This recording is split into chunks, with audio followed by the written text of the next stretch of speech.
আসসালামু আলাইকুম। আমরা একটা বিল্ডিংয়ের পুরাতন মেইন সুইচটা নষ্ট হয়ে গেছে, ওটা ফালাই দিয়া নতুন একটা মেইন সুইচ কানেকশন করতেছি।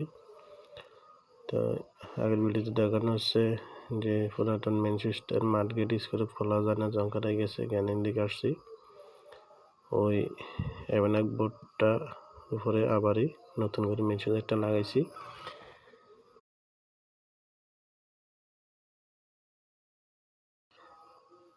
টাইস করা আছে, তো পুরাতন এমএনএক বোর্ডটা লাগাইতে হবে, কেননা নতুন করে ডিল করতে চাইলে টাইসের নিচে কোনো মশলা নাই, ভাঙে দিতে পারে। এই জন্য আগের ডিলের এমন মাপে লাগাইতে হবে।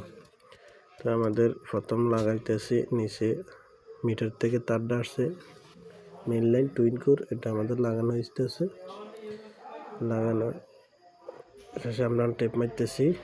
আর আমাদের লাইন আছে চলতি লাইন, আমাদের হাতের মধ্যে একটা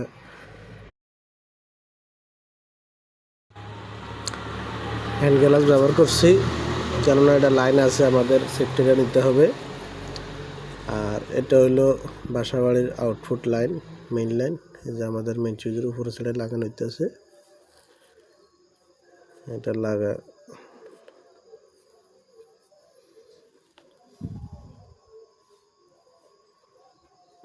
এই যে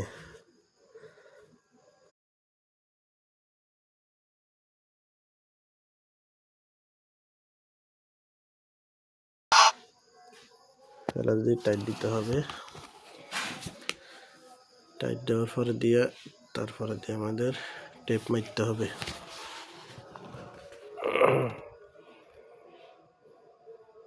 তো দেখেন আমার টেপ মারা হয়েছে, লাইন রানিং, নিচের সাইডে ইনপুট, এই যে এটা ইনপুট, উপর সাইডে আউটপুট বাসা বাড়ির, এটা লাগাই দিছি। তো